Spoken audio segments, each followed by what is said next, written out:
Zdravím všechny pařmeny World of Tanks. Také zdravím. Já taky. Pokusíme se tady v téhle hře jako ukázat na tomto videu, jak se dá hrát s 34 a ukázat její výhody i nevýhody. Jo.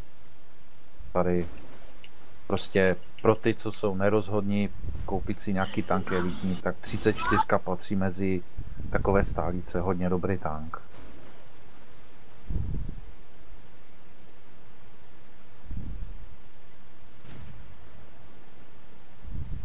No, žárovku. Taky to samé. Já se zajdu úplně až tam dozadu zašít a otočím se. Trochu nahoru vyjeď a... Tam je to 32 vaši. Jo, tak ale ona je daleko ještě. Oni většinou někdy, oni tu vědou přímo a vědou na nás, jo, takže nepočítat. A víc v té vodě ten tank je trochu neohrabaný. Pokud nazraje situace, tak bychom mohli potom pomalu už do toho lesa jakoby výjíždět nebo střílet. Výhoda u té 34, krásně si ji sklopí dělo. Žádný problém s tím zamířit nikam pod sebe.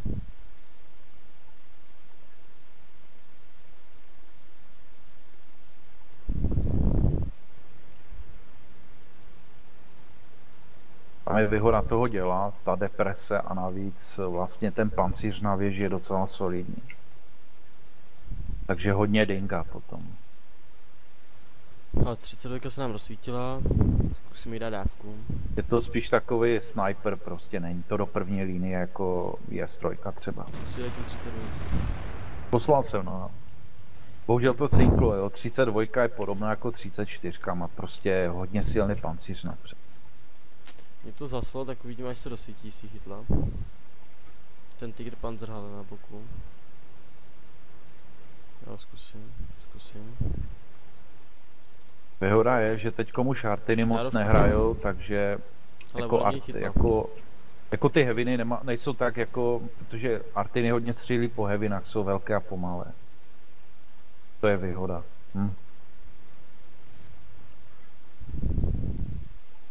Já si počkám, až se rozsvítí a pošlu tam. Určitě. Tady se to vyplatí. Máme tady love.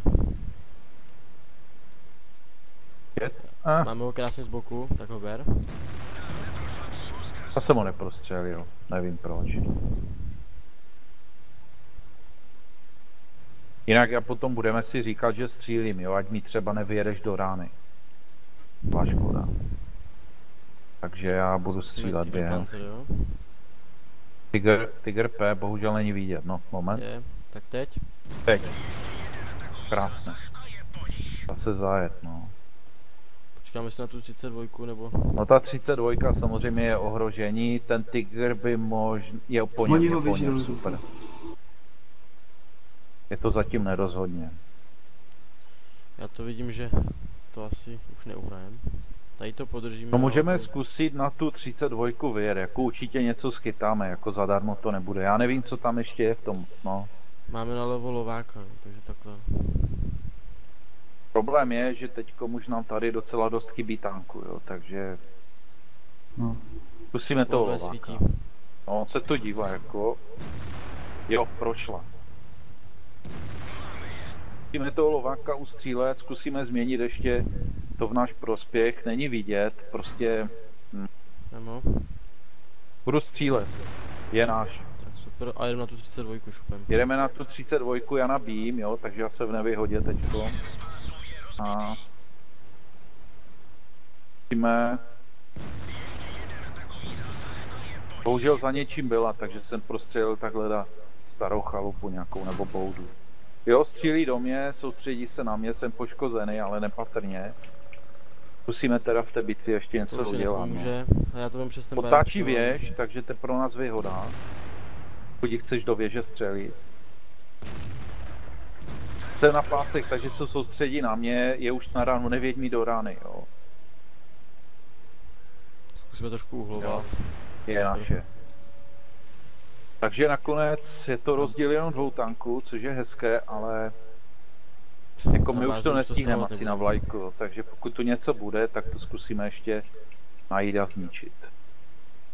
Zleva tady Pojď 25 ty máš lomeno 2. AMXo, ale tebe by zničili, že jak tam dojedeš. No, právě. Prostě bohužel jsme pomalí a ty zase seš papírovej hodně. No. A docela hezká bitva. Počkáme si na výsledky. Tank! Ještě jeden. Možná stačím otočit. Myslím, že hodně pěkná bitva. No. I když jsme Já jsem prohráli, spokojený. tak byla pěkná. Jako určitě jsme tam něco udělali, určitě druzí tam asi buď spáli nebo co, takže se podíváme na výsledky. Takže máme první, třetí místo AMX 12, to je spotter, jo, ten je uprostřed. To je asi tak. Na to, že to je spotter, tak je od spoda až moc, si myslím, teda v tom damage. Je na tom pěkně, jo. Jsou tu tanky, které jsou IS-2 je dobrá. To je vypěný pod nám. Zatím se s vámi loučíme a Taky. sdílejte a posílejte naše videa. Olejkujte. Yes. Taky.